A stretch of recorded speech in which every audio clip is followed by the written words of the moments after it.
नेपाल में अंतरिम सरकार के गठन को लेकर जेनजी दो गुटों में बंट गई है।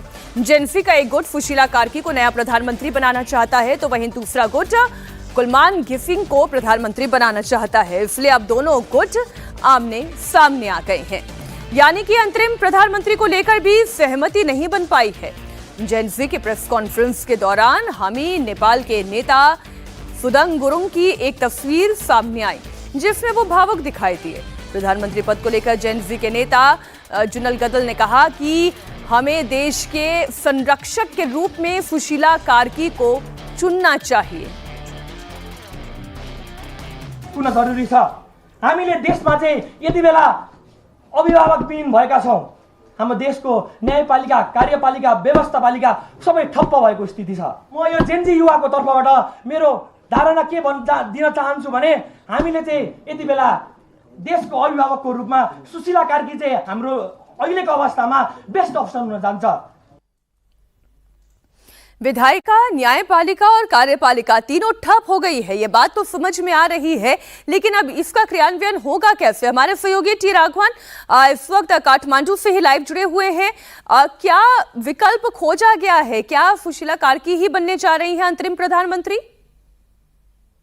जी देखिए मीनाक्षी, बहुत साफ तौर पर ये बात अब सामने आ गई है, क्योंकि जो 7 नेता अब तक जिसको ये पता भी नहीं था कि जेनजी आंदोलन जो है, युवा आंदोलन समूह के पीछे कौन है, वो 7 नेता एक साथ अभी कुछ देर पहले मंच पर आए और लाइव प्रेस कॉन्फ्रेंस फिलहाल कर रहे हैं जब हमारी आपसे बातचीत हो रही है। उस प्रेस कॉन्फ्रेंस में जितने भी नेता हैं सबने सर्वसम्मति से ये कहा है कि इस हालात में सबसे सही विकल्प उनके पास, जो सबसे बेस्ट चॉइस है, वो सुशीला कार्की का ही है। और इसी वजह से हम देख रहे हैं कि पैरेलल एक मीटिंग आर्मी हेडक्वार्टर में भी हो रही है, जहां पर आर्मी चीफ मौजूद हैं और सुशीला कार्की मौजूद हैं, राष्ट्रपति मौजूद हैं और दुर्गा परसाई जो यहाँ के बहुत बड़े लीडर हैं वो भी मौजूद हैं। और यहाँ से जो प्रेस कॉन्फ्रेंस के बाद ऐसा लगता है कि आर्मी चीफ से उसको एक बार सहमति मिल जाएगी और इस नाम का ऐलान भी कुछ देर में हो सकता है। जहां तक आर्मी हेडक्वार्टर के बाहर की बात है, आपने बिल्कुल ठीक कहा। वहां पर जो बाहर जो लोग हैं, जो लोग ये कह रहे हैं कि इस आंदोलन का मकसद एक युवा चेहरे। बिल्कुल राघवन, आप बने रहे हमारे साथ, आपसे और आगे चर्चा को बढ़ाएंगे, लेकिन इसी बीच इसी मामले से जुड़ी हुई बड़ी खबर दे दे दर्शकों को।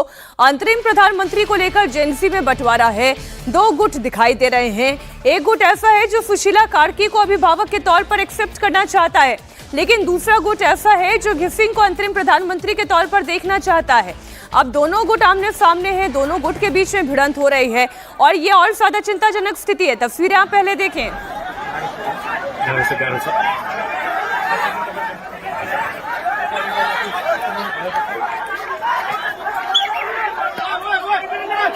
ये अब देखिए, अभी तक तो व्यवस्था, अभी तक तो उस तंत्र के खिलाफ एक लड़ाई हो रही थी, जो तंत्र सरकार चला रहा था, जो एक भ्रष्ट तंत्र बन गया था। लेकिन अब तस्वीर बिल्कुल दूसरी है। अब 2 नाम सामने आ रहे हैं, एक सुशीला कार्की का है और एक घिसिंग का नाम है। एक पक्ष ये चाहता है कि सुशीला कार्की बन जाए, दूसरा पक्ष घिसिंग के नाम को आगे करना चाहता है। अब जेनसी में ही 2 गुटों के बीच की ये भिड़ंत है। पहले तो राघवन एक क्लैरिटी दें, क्या सुशीला कार्की तैयार हुई है कि वो अंतरिम प्रधानमंत्री का पद स्वीकार करेंगी? जी बिल्कुल, देखिए जो सूचना दी गई जेनजी युवा समूह की तरफ से, उनमें ये कहा गया कि कल जब वर्चुअल मीटिंग में 4000 से ज्यादा लोगों ने हिस्सा लिया था, उसमें सबसे ज्यादा जो वोट मिले थे वो सुशीला कार्की को मिले थे। और उसकी सूचना जब फोन पर उन्हें दी गई तो उन्होंने कहा कि इस बात के लिए मैं सहमत हूं। और यही वजह है कि हम देख रहे हैं कि आज वो सेनाध्यक्ष के साथ सेना मुख्यालय में फिलहाल एक मीटिंग कर रही है। जहां तक जिस तस्वीरों की हम बात कर रहे हैं मीनाक्षी, ये सेना हेडक्वार्टर के बाहर 2 गुटों में जो संघर्ष की आप तस्वीरें देख रही हैं, ये वो लोग हैं जो चाहते हैं कि सुशीला कार्की इस वजह से प्रधानमंत्री नहीं बननी चाहिए क्योंकि उनकी उम्र भी 73 साल हो गई है। उनका ये कहना था कि ये जो पूरा आंदोलन था एक युवा प्रधानमंत्री को इस देश की बागडोर देने के लिए था। लेकिन जो नेता हैं इन गुटों के, अगर अलग अलग गुटों की बात करने तो जो 7-8 नेता हमको वहां पर जो प्रेस कॉन्फ्रेंस करते हुए नजर आ रहे हैं, वो कम से कम एक पेज पर दिखाई दे रहे हैं। उनका ये कहना है कि फिलहाल सुशीला कार्की ही इसका एक विकल्प है। एक बड़ी बात इसमें यह है कि जब सुशीला कार्की ने इस प्रस्ताव को स्वीकार किया था, तब उन्होंने कहा था कि 6 महीने में सरकार को जो है, नई सरकार का गठन मुश्किल होगा, 1 साल या उससे ज्यादा का वक्त लगेगा। उस बात को लेकर जरूर विरोध हुआ था कि अगर एक 77 साल साल की महिला को 1 साल से ज्यादा, जैसा हम बांग्लादेश में देख रहे हैं, अगर वही स्थिति यहाँ पर रिपीट होती है तो फिर इस पूरे जेनजी आंदोलन का मकसद जो है वो कहीं ना कहीं विफल हो जाएगा। इसी वजह से वो नाराजगी देखने को मिली थी। लेकिन आज प्रेस कॉन्फ्रेंस में इस बात को साफ कर दिया गया जेनजी युवा समूह की तरफ से कि 6 महीने के अंदर अंदर किसी भी हालत में यहाँ पर चुनाव करवाए जाएंगे और किसी एक नए चेहरे पर अगर वाकई में यही चाहते हैं तो फिर इंतजार किस बात का किया जा रहा है? और फिर ये दूसरा विकल्प जो घिसिंग एक और नाम सामने आ रहा है, ये नाम कहां से आ गया? जी देखिए, 3 नाम जो सबसे ज्यादा चर्चा में आए थे और जो जिन पर चर्चा कल की वर्चुअल मीटिंग में जो पूरे नेपाल के जितने भी जेनजी आंदोलन से जुड़े प्रमुख लोग हैं उनके साथ की गई थी। सुशीला कार्की, घिसिंग और बालेंद्र शाह जो यहाँ के काठमांडू के मेयर हैं, इन तीनों नामों पर ही प्रमुख चर्चा हुई थी, जिसमें सबसे ज्यादा वोट जो हैं वो सुशीला कार्की को मिले थे। राघवन, थोड़ी देर के लिए आपको रोक रही हूँ, कुछ और तस्वीरें क्योंकि आ रही हैं वो दर्शकों के सामने हम रख दें। आप यूं कहें कि मामला पूरी तरह से शांत हो गया है तो वो तो नहीं दिखाई दे रहा। अभी तक केवल वहां की सरकार के खिलाफ प्रदर्शन था, वहां की व्यवस्थागत ढांचे के खिलाफ ये प्रदर्शन था, लेकिन अब ये प्रदर्शन आपस में 2 गुटों के बीच हो गया है, लड़ाई 2 गुटों के बीच में हो गई है। जो जेनजी एक गुट दिखाई दे रहा था, यूनाइटेड फोर्स दिखाई दे रही थी, अब वो यूनाइटेड फोर्स डिवाइडेड फोर्स दिखाई दे रही है। अब ये सुशीला कार्की या कुलमन घिसिंग, इन 2 नामों को लेकर नेताओं के अंदर, यानी कि इस ये जेनजी संगठन की अगर हम बात करें, इसके नेताओं के अंदर जो 7-8 नाम है उनके अंदर कोई विरोध नहीं है, वो सुशीला कार्की के नाम पर सहमत हैं। लेकिन जो बाकी भीड़ है वो कुछ अलग तस्वीर दिखा रही है और ये अब ज्यादा चिंता का विषय है, क्योंकि अभी तक इस प्रदर्शन का कोई चेहरा नहीं था। अब इस प्रदर्शन का चेहरा सामने आ चुका है, नेता सामने आ चुके हैं और अब नेता एक नाम का समर्थन कर रहे हैं, लेकिन 2 गुट अगर मैदान पर दिखाई दे तो एक कंफ्यूजन की परिस्थिति बनती है। मैं इसीलिए आपसे जानना चाहती हूँ राघवन कि ये फिर बहुत ज़्यादा डेंजरस है जब नेता कुछ कह रहे हों और मैदान पर उतरे हुए कार्यकर्ता कुछ और कह रहे हों, या यूं कहें प्रदर्शनकारी कुछ और कह रहे हों। जी बिल्कुल, देखिए मीनाक्षी, जब भी ऐसे जन आंदोलन होते हैं उसमें एक बात बहुत साफ तौर पर जो सामने निकल कर आती है वो ये है कि भीड़ का कोई नेता नहीं होता। आज ये 7-8 चेहरे हमें प्रेस कॉन्फ्रेंस करते हुए नजर आ रहे हैं। इनका ये दावा है कि ये सिर्फ 2 दिन का रेवोल्यूशन नहीं था, 2 साल से ये लोग इस बात को लगातार जो है इसके प्लानिंग कर रहे थे, किस किस एंगल से इसको एग्जीक्यूट करना है, किन किन लोगों से इन्होंने बात की है, पूरे सिलसिलेवार तरीके से ये लोग वहां पर बता रहे हैं। लेकिन क्योंकि ये लोग पर्दे के पीछे थे, इसलिए जो आम जनता है, जिनको लगा कि एक युवा चेहरा जो है इस देश की बागडोर को संभालना चाहिए, उनके बीच में अभी भी वो असमंजस की स्थिति बनी हुई है। अब इस प्रेस कॉन्फ्रेंस के बाद कि ये जो तस्वीरें हम देख रहे हैं झड़प की, इस प्रेस कॉन्फ्रेंस से पहले की तस्वीरें हैं, क्या इस प्रेस कॉन्फ्रेंस के बाद जो गुट जो आपस में झगड़ रहे हैं, क्या उनके बीच में कोई सहमति बनती है, ये कुछ देर में सख्त हो जाएगा। लेकिन इतना हम कह सकते हैं कि जो नेतृत्व है, जो लोग सामने आए हैं पहली बार ये कहते हुए कि हमने जेनजी जो युवा आंदोलन है उसको खड़ा किया था, वो ये कह रहे हैं कि हमारे एक मत है कि सुशीला कार्की को फिलहाल सिर्फ अंतरिम तौर पर देश की बागडोर देनी चाहिए। ठीक है, आप बने रहे राघवन हमारे साथ। एक बार फिर से इन तस्वीरों को दर्शकों को बता दें। ये तस्वीर आप जो देख रहे हैं वहां पर जेनजी ही है जो 2 गुटों में बटे हुए हैं। एक गुट है जो ये चाहता है कि नेपाल का नेतृत्व, अंतरिम सरकार का नेतृत्व सुशीला कार्की के हाथों में दे दिया जाए, और ये भी समझ में आ रहा है कि सुशीला कार्की को नेतृत्व देने वाली फोर्स ज्यादा बड़ी दिखाई दे रही है। लेकिन ये कहें कि एक मत यही राय है, ऐसा भी नहीं है। एक गुट ऐसा भी है जेनसी में जो ये चाहता है कि कुलमन घिसिंग को अंतरिम सरकार का नेतृत्व दे दिया जाए, उन्हें अंतरिम प्रधानमंत्री बना दिया जाए। अब ऐसे में पिक्चर तभी क्लियर होगी जब सुशीला कार्की खुद सामने आएगी। अभी सेना के अधिकारियों के साथ उनकी मीटिंग चल रही है और इतना आसान भी नहीं रहा, क्योंकि सुशीला कार्की को भी तकरीबन यूं देखें कि 15-16 घंटे मनाने में समय गया है। खूब चर्चा का दौर चला होगा, इससे पहले तो वो सामने भी नहीं आ रही थी, लेकिन जब अलग अलग स्तर पर बातचीत हुई है तब वो ये बात मानने के लिए तैयार हुई, क्योंकि अब नेपाल को वापस पटरी पर तो लेकर आना है और उनका अगर यूं कहें प्रशासनिक अनुभव ना ही रहा है, लेकिन न्यायिक अनुभव उनके पास रहा है, कानून की समझ है, उन्हें कॉन्स्टिट्यूशन की समझ है, तो एक वो ऐसी व्यक्ति हो सकती हैं इस पद के लिए जो जल्द से जल्द चुनाव को संपन्न करा सकती हैं।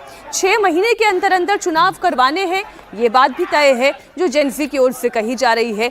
लेकिन ये तस्वीरें वाकई परेशान करने वाली है, क्योंकि जो ये जेनजी चाहते थे कि तख्ता पलट हो चुका है।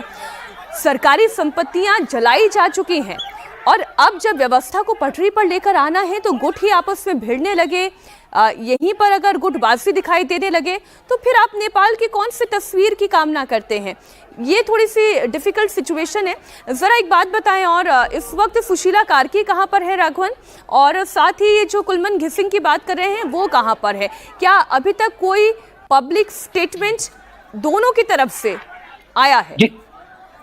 देखिए, सुशीला कार्की ने तो पब्लिक स्टेटमेंट दिया है मीनाक्षी, और उन्होंने कहा है कि इस जिम्मेदारी को संभालने के लिए तैयार हैं। उनका ये कहना है कि जिस तरह से देश हालात हैं, जो प्रदर्शन हुआ है और करप्ट सिस्टम को खत्म करने की दिशा में ये प्रदर्शन किया गया, वो उसकी सहमति उनकी भी है, और ये वो चाहती हैं कि ये देश जो है वापस से नेपाल का नवनिर्माण हो। इस बात की सूचना उन्होंने दे दी। जहां तक घिसिंग की बात है, वो फॉर्मर इलेक्ट्रिसिटी बोर्ड के यहाँ पर बड़े अधिकारी रहे हुए हैं। यहाँ के स्थानीय लोग हमें बताते हैं कि एक कोई व्यवस्था है यहाँ पर MCC नाम की, वो उससे जुड़े हुए हैं। इस वजह से शायद उनका जो नाम है वो बड़े विरोध का कारण बन सकता है। यही वजह है कि जो जेनजी समूह है वो अभी सुशीला कार्की के नाम पर ही लगातार विचार कर रहा है। कल सेनाध्यक्ष ने जब ये कमान संभाली थी, पूरे कहा गया था जेनजी युवा समूह को कि एक नाम लेकर वो उनके पास जाएं और उसके बाद वो उस पर अनुमति देंगे, अपनी सहमति देंगे, जिसके बाद उन्हें अंतरिम प्रधानमंत्री बनाया जा सकता है।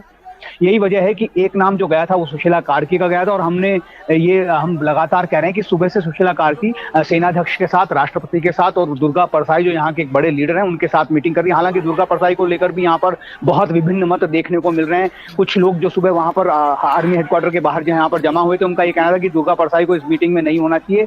जेनजी का एक गुट उनके नाम को भी लेकर आपत्ति जता रहा है। लेकिन ये मतभेद जरूर है, लेकिन जो 7-8 नेता नजर आ रहे हैं उनका अब ये कहना है कि 6 महीने के अंदर अंदर वो वॉच डॉग की तरह काम करेंगे और ये इंश्योर करेंगे कि यहाँ पर एक युवा चेहरा जो है देश की बागडोर संभाले और उसका चुनाव जनता और युवा लोग करें। जी राघवन, आप बने रहे हमारे साथ। बड़ी खबर बता दें, जेन-जी में आपस में जबरदस्त भिड़ंत हो रही है। सुशीला, कुलमन और बालेन के समर्थक भिड़ गए हैं। बालेन के समर्थक ये कह रहे हैं कि सुशीला कार्की नहीं बननी चाहिए। बालेन शाह के समर्थक भी अब सड़कों पर उतर आए। तो आप ये समझे कि पहले 2 गुट दिखाई दे रहे थे, लेकिन अब 3 गुट दिखाई दे रहे हैं। इससे ज्यादा हैरानी की बात यह है कि बालेन शाह खुद ये कह रहे हैं कि मैं सुशीला कार्की का समर्थन करता हूं। उनकी पब्लिक पोस्ट हमने आपको दिखाई, इंडिया टीवी पर ही दिखाई गई, लेकिन उनके समर्थक कह रहे हैं कि नहीं, बालेन शाह को कमान संभालनी चाहिए। नीतीश चंद्र हमारे साथ जुड़े हुए हैं। पहले एक जेन-जी था, अब इस एक जेन-जी में भी 3 गुट दिखाई दे रहे हैं। जी हाँ, बिल्कुल। ये सहमति बनाना बहुत आसान नहीं लगता कि अंतरिम सरकार की कमान कौन संभालेगा। और कल भी जब नेपाली आर्मी की पहल पर जो ऑनलाइन एक बैठक हुई थी, मीटिंग की गई थी, उसमें भी विरोध के स्वर सुनाई दिए थे। हालांकि सुशीला के नाम पर एक सहमति बनी, अधिक संख्या में उनको वोट जरूर आए, लेकिन अब जेन-जी के जो समर्थक हैं उनमें एक धड़ा जो ऐसा है वो बालेंद्र शाह के समर्थन में है। कुछ लोग दूसरे कुलमान घिसिंग का भी समर्थन कर रहे हैं। और ख़ास तौर से सुशीला को लेकर आपत्ति जो बालेंद्र के समर्थकों की है वो ये है कि हमने जो बुजुर्गों की जो फौज थी उसको हटाया है और एक बार फिर हम किसी बुजुर्ग महिला को ही लेकर आ रहे हैं। तो ऐसी स्थिति में सुशीला को लाने का क्या मतलब? तो फिर हम युवाओं के इस आंदोलन का क्या मतलब रह जाता है?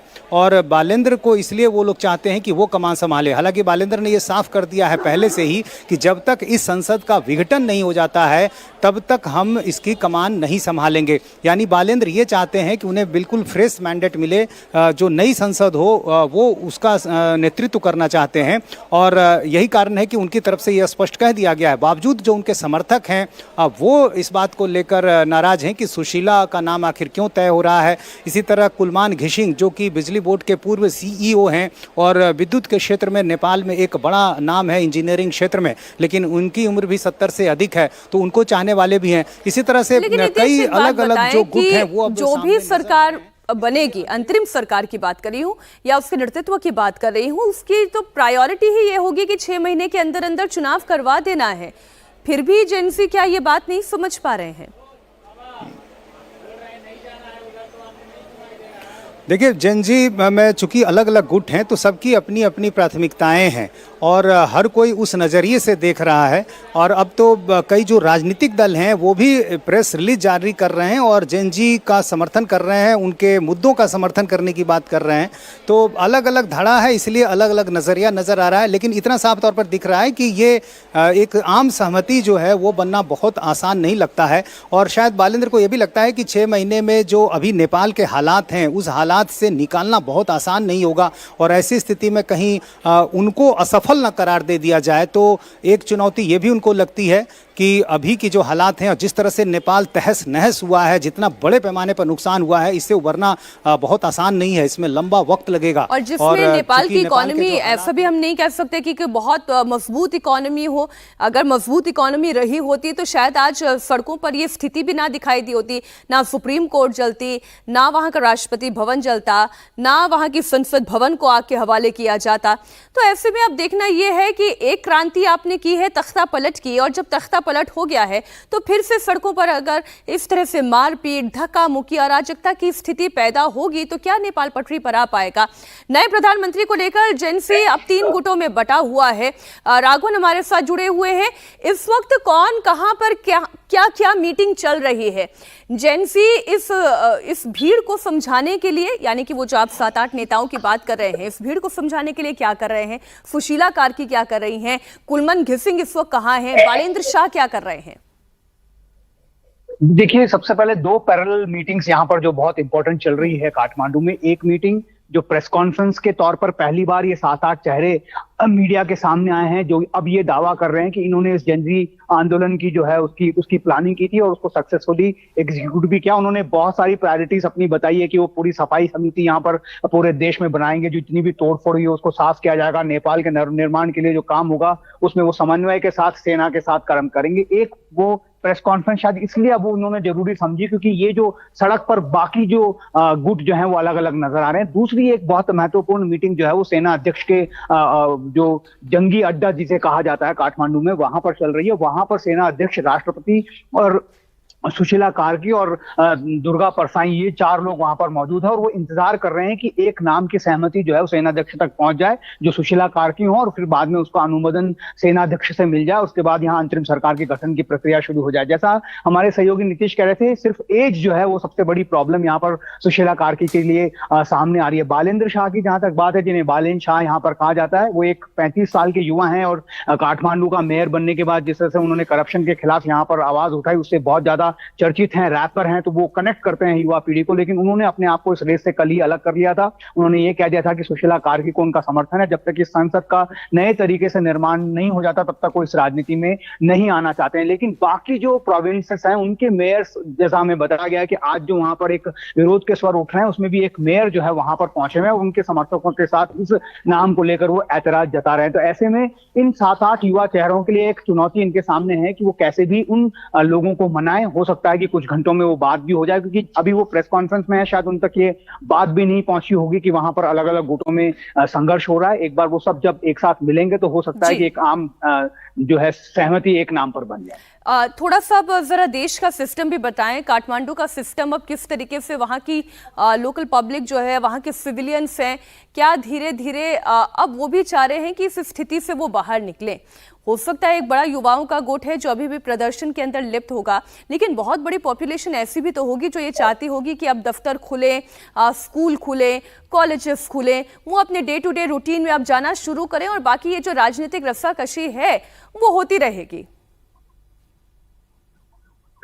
जी बिल्कुल, देखिए हम इतिहास से गुजरे जिसमें ऐसा लगता है कि अब नेपाल को बनने में वापस 10 से 20 साल का वक्त जाएगा। जितनी भी प्राइमरी इंस्टीट्यूशंस है सबको यहाँ पर जलाकर खाक कर दिया गया। आज एक बार फिर जो जेनजी युवा समूह जो अपना खुद को डिक्लेयर करते हैं, उनका ये कहना था कि हमारी बिल्कुल मंशा जो है वो शांतिपूर्ण प्रोटेस्ट की थी, कुछ घुसपैठी है उसमें आए और उन्होंने ये सब यहाँ पर कर दिया। लेकिन बहुत कुछ बिगड़ गया है नेपाल में, उसको बनाने में बहुत सारा वक्त लग जाएगा। इकोनॉमी पीछे चली गई है, बेरोजगारी और बढ़ जाएगी। आज एक संशय जो है सेना की तरफ से ये भी जाहिर किया गया कि जो खाद्यान्न की आपूर्ति है वो प्रचुर मात्रा में नहीं होगी, कालाबाजारी, उससे महंगाई भी, ये हमने बांग्लादेश में भी देखा जब ये तख्ता पलट की स्थिति वहां पर हुई थी। लेकिन अब क्या होगा, ये सबसे बड़ी बात है, और इस बात जी। को लेकर लगातार ये कोशिश की जा रही है जेनजी युवा समूह की तरफ से कि एक नाम पर सहमति बने, सुशीला कार्की के नाम पर सहमति बने, और उसके लिए अब चर्चाएं यहाँ पर शुरू हो रही हैं।